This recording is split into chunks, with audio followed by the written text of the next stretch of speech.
Me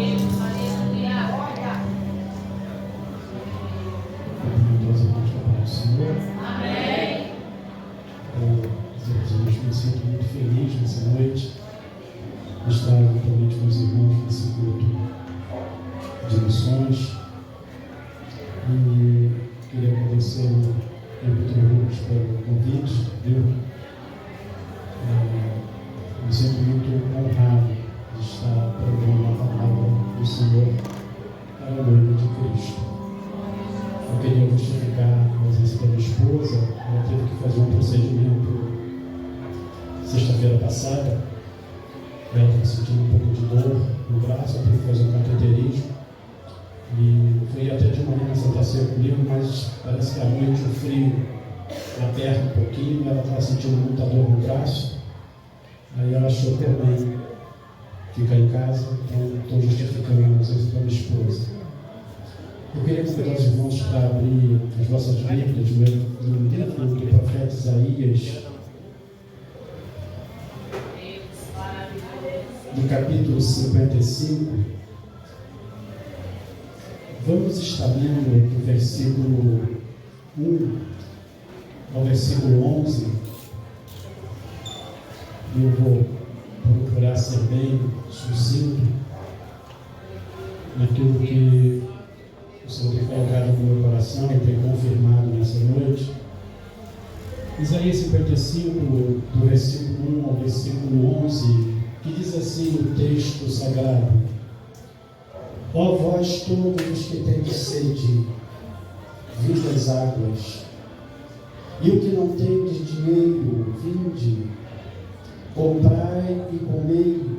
Sim, vinde comprai sem dinheiro, sem preço, vinho e leite.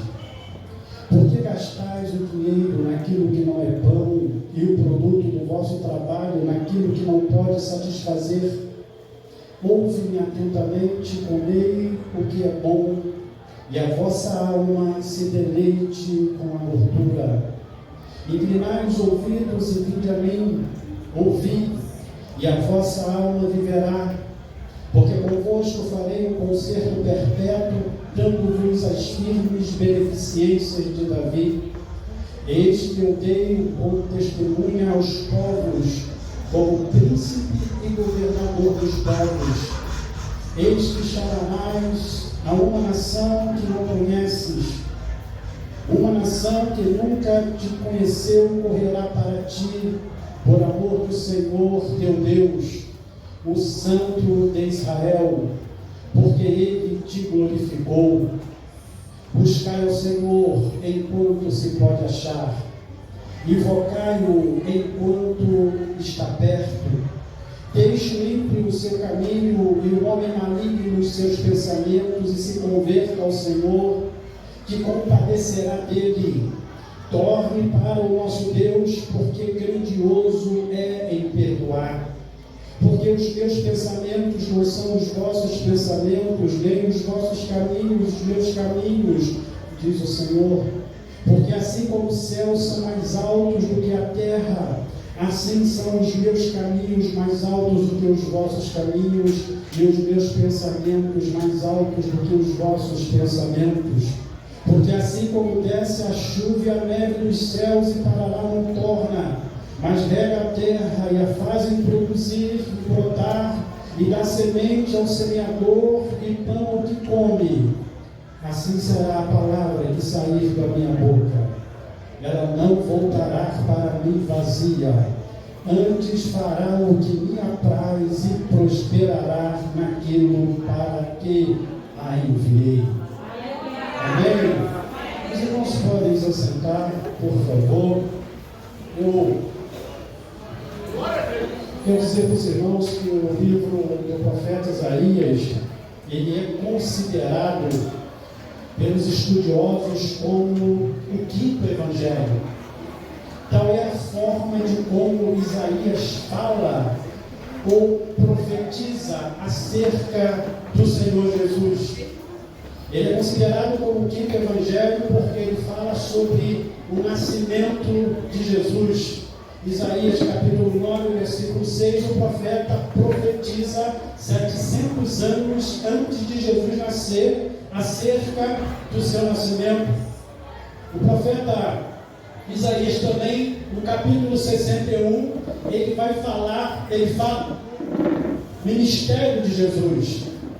Lucas, Evangelho de Lucas, no capítulo 17, o versículo 21, a Bíblia diz que quando Jesus chega no templo, e ele está na sinagoga, ele pede um rolo, e quando ele pega o rolo, ele abre o rolo, está exatamente o capítulo 61 do profeta Isaías. Vamos ler rapidinho, só para a gente ver o que o profeta Isaías profetiza, e é o rolo que Jesus pega quando ele entra na sinagoga, no capítulo 61, que diz assim: o Espírito do Senhor Jeová está sobre mim, porque o Senhor me ungiu para pregar boas novas aos mansos, enviou-me a restaurar os contritos de coração, a proclamar liberdade aos cativos e a abertura de prisão aos presos, a pregoar o ano aceitável do Senhor, o dia da vingança do nosso Deus, a consolar todos os tristes, a ordenar acerca dos tristes de Sião, que se lhe deu ornamento por cinza, óleo de gozo por tristeza, veste de louvor por espírito angustiado, a fim de que se chame árvore de justiça, plantação do Senhor, para que ele seja glorificado. E quando Jesus pega o rolo e lê esse texto, o Senhor Jesus no templo diz: hoje se cumpre esta palavra. Glória a Deus. Aí no capítulo 56, o profeta Isaías vai falar sobre a morte de Jesus. Isaías 53 diz assim, o profeta Isaías profetizando acerca da morte de Jesus. Ele diz assim: quem deu crédito à nossa pregação? E a quem se manifestou o braço do Senhor?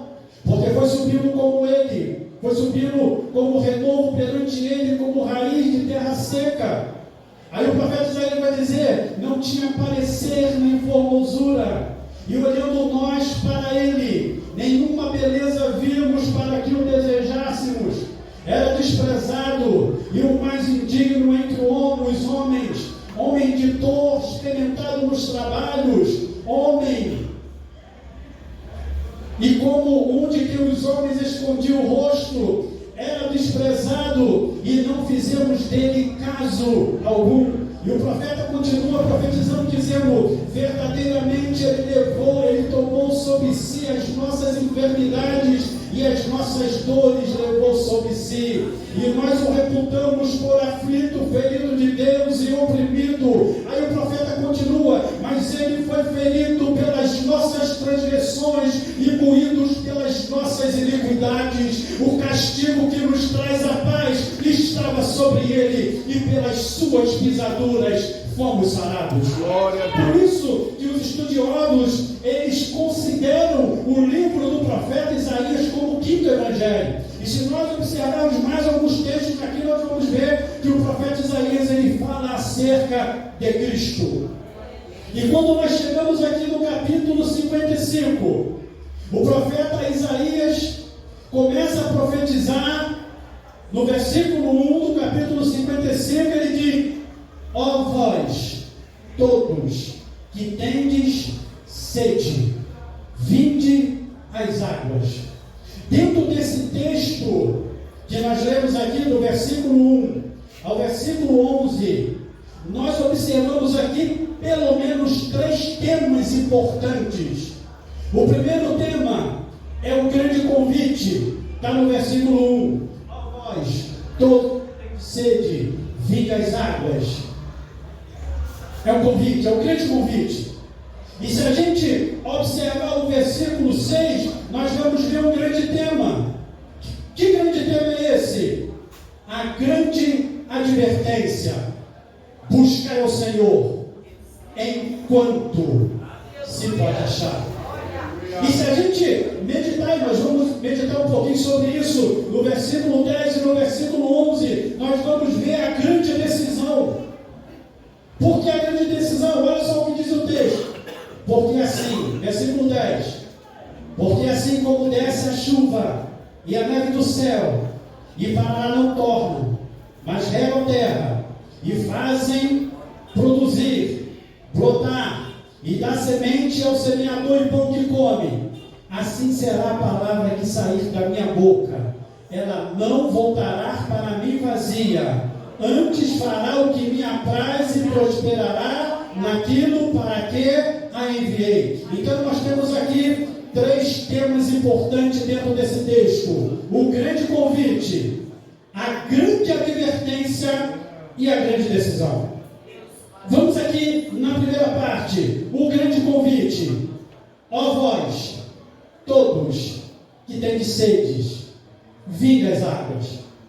E se eu fizer um link aqui desse texto para João, capítulo 7, o versículo 37, a Bíblia diz que Jesus está em Jerusalém, no grande dia da festa, e no último dia da festa, a Bíblia Sagrada diz, João 7,37 diz, que Jesus se pôs de pé, abriu os braços e disse: quem tem sede, venha a mim e beba. Como diz as Escrituras, que rios de água viva correrão do seu interior. Então nós estamos nesta noite diante de um grande convite. Que grande convite é esse? O convite do nosso Senhor Jesus Cristo.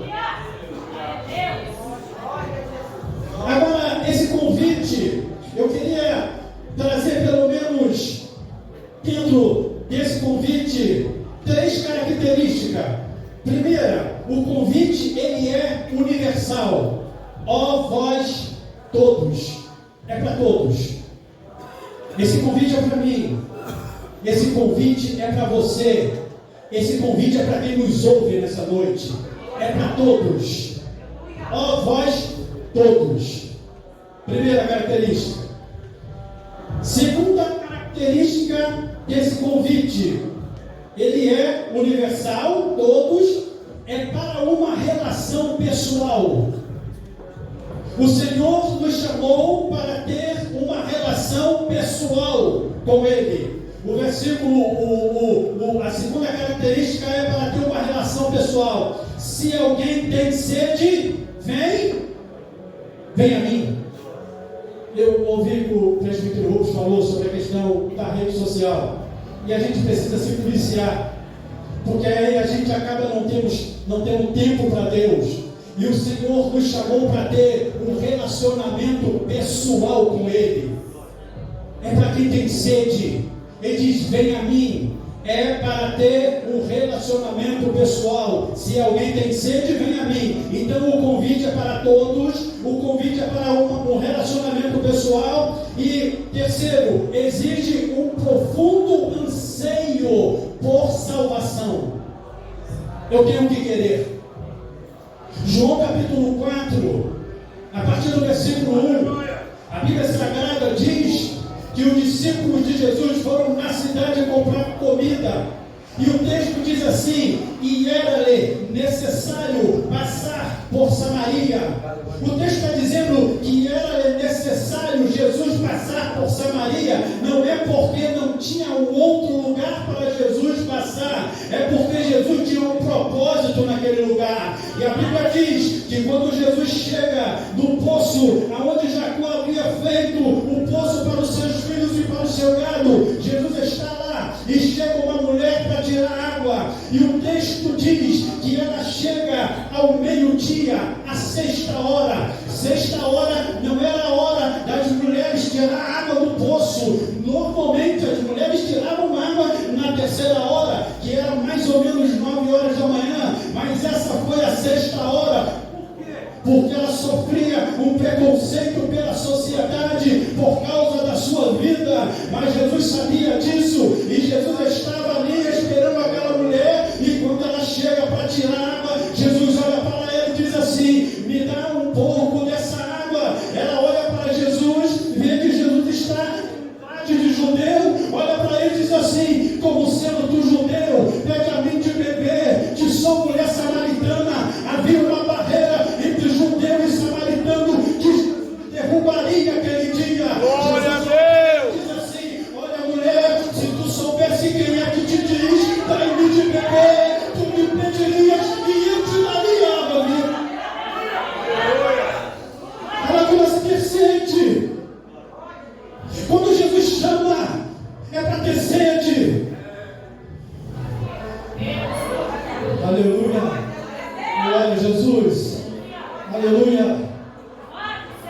Glória a Jesus. Jesus, você não está sabendo com quem você está conversando. Se tu soubesse quem é que te diz, tu me pedirias e eu te daria água viva. Ela olha para Jesus e diz assim: onde pois tem água viva, Senhor? És tu maior que o nosso pai Jacó, que nos deu um poço, bebendo ele, seus filhos e seu gado. Ela começa a sentir sede porque Jesus está mexendo no ponto vulnerável da vida daquela mulher. És tu maior que o nosso pai Jacó. Jesus olha para ela e diz assim: qualquer que beber desta água tornará a ter sede, mas aquele que beber da água que eu lhe der nunca mais terá sede, porque a água que ele der se fará nele uma fonte d'água que salta para a vida eterna. Jesus chega no ponto onde aquela mulher tinha problema, porque cadê tirar água ao meio-dia, à sexta hora? Porque se ela fosse às 9 horas da manhã ou à terceira hora, ela sofreria de um preconceito, porque ela já estava no quinto relacionamento, e agora Jesus vai mexer no ponto vulnerável. E quando Jesus diz para ela que se ela soubesse quem era ele, que ela bebendo daquela água, ela tornaria a ter sede, mas se beber da água que ele desse, ela nunca mais teria sede. Ela disse assim: Senhor, eu quero dessa água. Agora Jesus vai mexer no ponto vulnerável da vida daquela mulher. Chama o teu marido. Jesus queria curar aquela mulher. Ela disse: Senhor, não tenho marido. Ela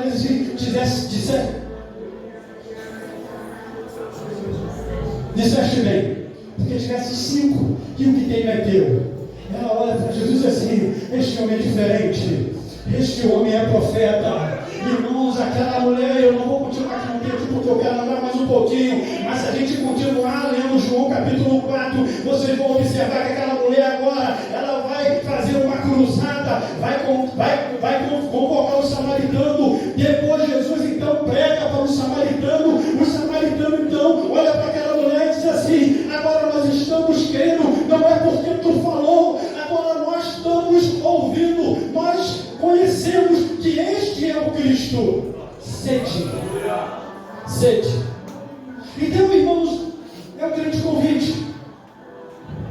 Eu não sei como está a tua necessidade espiritual nesta noite, mas eu quero te garantir que Jesus está aqui e pode saciar o anseio do teu coração.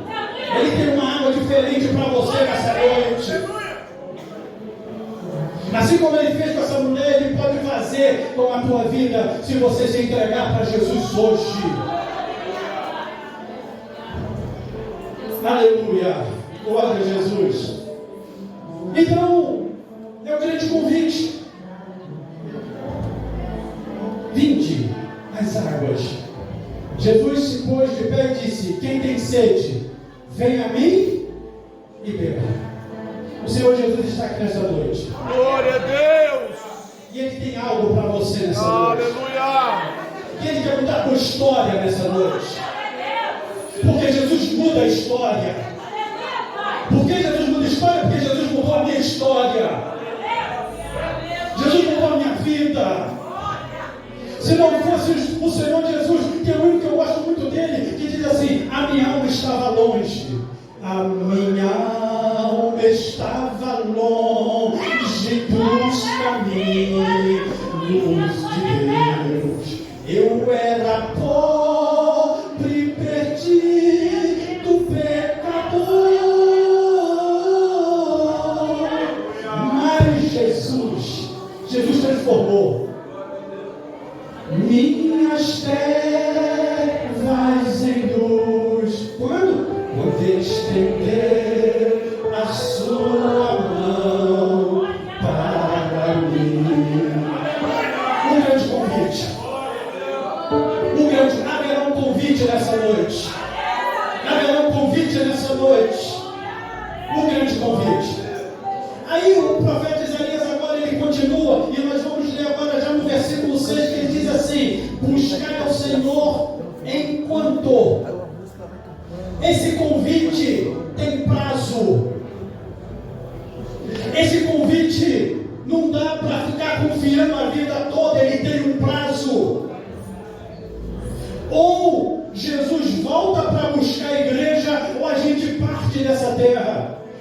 tem um prazo. Buscai ao Senhor enquanto se pode achar. O tempo é hoje. O tempo é hoje. Não deixa para amanhã o que você pode fazer hoje. O tempo é hoje. Aleluia. Buscar o Senhor enquanto. A grande advertência.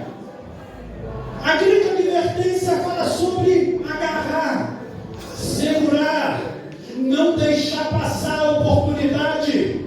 Hoje, Deus me trouxe aqui para te dizer, Ele está te dando uma oportunidade.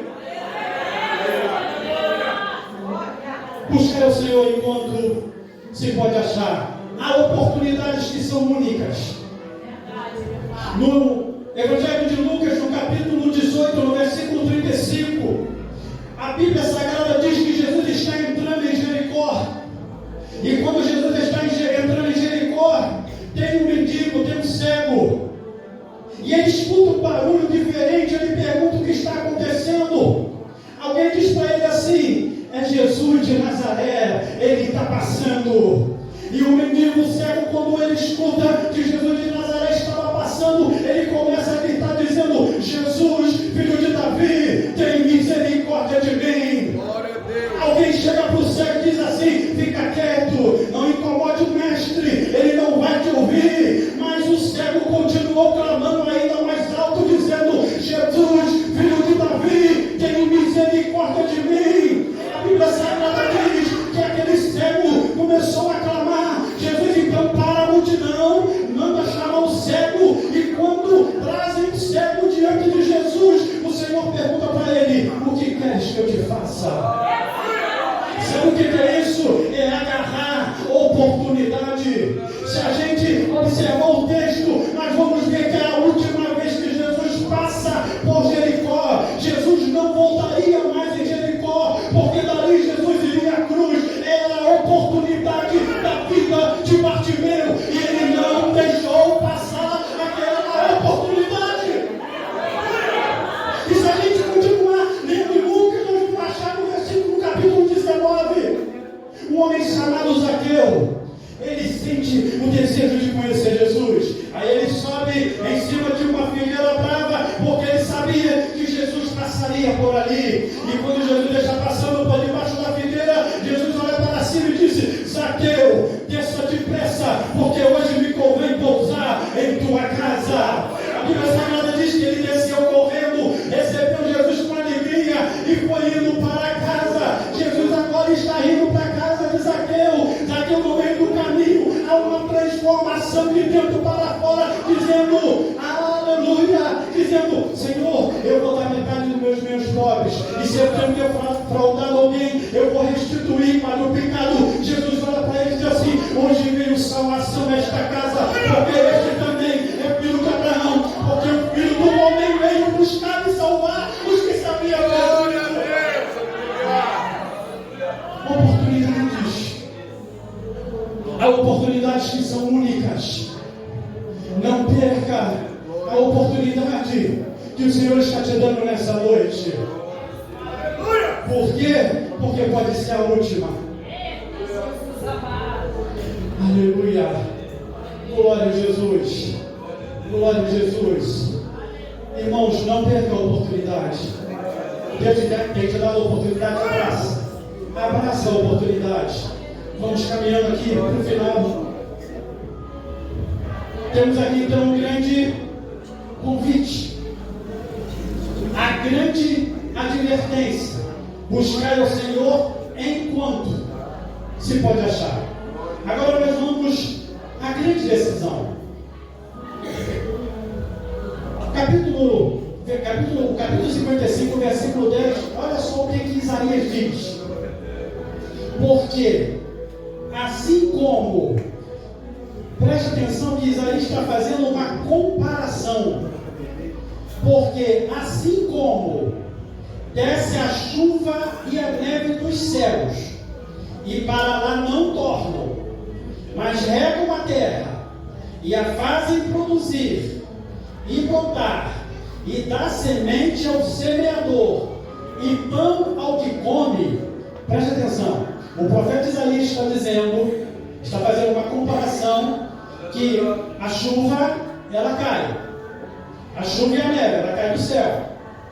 A chuva e a neve caem do céu com que objetivo? Com que propósito? Regar a terra. Para quê? Para dar semente ao semeador e pão ao que come. Ou seja, o objetivo da chuva e da neve cair é para cumprir um propósito.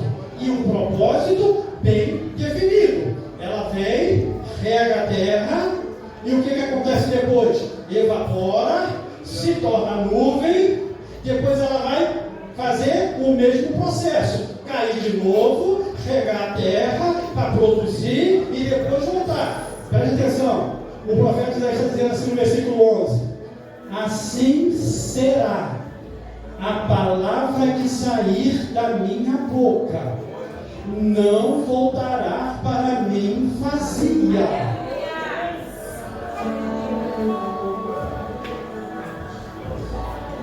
Antes fará o que me apraz e prosperará naquilo para que a enviei. A palavra de Jesus, a palavra de Deus, guarde isso, nunca volta vazia. Você que prega, você que ensina, a palavra não, você que louva, porque nós pregamos também com louvor. A palavra não é nossa, a palavra é de Deus. E quando a palavra é de Deus, ela precisa de cumprir um propósito.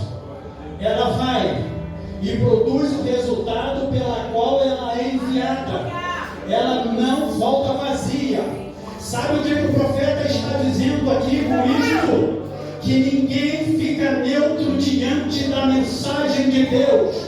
A palavra de Deus sempre exigirá de quem a ouve uma resposta, ou sim ou não, mas vai ter que dar resposta, porque ela não volta vazia. Aí é a grande decisão. Por que ela não volta vazia? Porque ela é viva e eficaz. Porque ela é mais penetrante do que qualquer espada de 2 gumes. Porque ninguém fica neutro diante da palavra do Senhor. Porque ela sempre exigirá de quem a ouve uma resposta. Aí quem está indeciso? Você sabia que a indecisão é a decisão de não decidir? Você decide. Por quê? Porque a palavra não volta vazia. A Bíblia Sagrada diz, no Evangelho de Marcos, no capítulo 10, no versículo 17, e eu já estou encerrando. O moço chega para Jesus e diz assim: "Ó mestre, o que eu tenho que fazer para herdar a vida eterna?" Jesus olha para ele e diz assim: "Cumpre os mandamentos, não matarás, não roubarás, honra pai, honra mãe." Ele olha para Jesus e diz assim: "Tudo isso eu tenho feito desde a minha meninice, desde a minha mocidade." Aí ele olha para Jesus e diz assim, aí Jesus olha para ele e diz assim: "Ainda te falta uma coisa." Ainda te falta uma coisa. O que me falta, Senhor? Ele era príncipe. Esse jovem era muito rico. Diz assim: "Vende tudo que tu tem, dá aos pobres, toma tua cruz e segue." A Bíblia não condena a riqueza. O problema desse jovem é que o dinheiro na vida dele não era um servo, era um senhor. O senhor da vida dele. O dinheiro é que determinava o que ele havia de fazer. Esse episódio está registrado também no Evangelho de Lucas, no capítulo 18. É interessante que, se a gente fizer um paralelo dele com Zaqueu, ele chega para Jesus e diz assim: "O que eu tenho que fazer para herdar a vida eterna?" Jesus então orienta ele dizendo que falta alguma coisa. Para Zaqueu dia foi diferente. Jesus só passou debaixo da figueira e disse assim: desce depressa, porque hoje me convém pousar em tua casa. Jesus não manda ele vender tudo que ele tem e dar para os pobres, não. Por quê? Porque o processo de restauração o processo de restauração e de conversão é de dentro para fora. Antes que Jesus falasse alguma coisa, ele falou assim: Senhor, eu vou dar metade dos meus bens aos pobres. Irmãos, um pouquinho depois de conversar com o moço rico, Zaqueu vai dizer assim: eu vou dar metade dos meus bens aos pobres, e se eu tenho um defraudado ao meio, eu vou restituir para duplicado como manda a lei. Por isso que Jesus diz assim: hoje veio salvação a esta casa. Irmãos, é a decisão. Zaqueu decidiu de levar Jesus para sua casa e mudar a sua história. Provavelmente toda a sua família foi salva. A Bíblia diz que quando Jesus fala isso para esse moço: ainda te falta uma coisa, vende tudo que tu tem, dá aos pobres, serve. A Bíblia diz que aquele moço ficou muito triste. Se vocês lerem os evangelhos, pode ler os 4. Foi a única pessoa que foi a Jesus e saiu pior do que chegou. Foi esse moço. Por quê? Por causa da sua decisão. A minha e a tua decisão vai determinar a nossa trajetória, a nossa história. Então, finalizando, o grande convite foi feito: vinde a mim. A grande advertência foi dada: buscar o Senhor enquanto se pode achar. A decisão é minha e tua. Que Deus nos abençoe. Eu agradeço a oportunidade.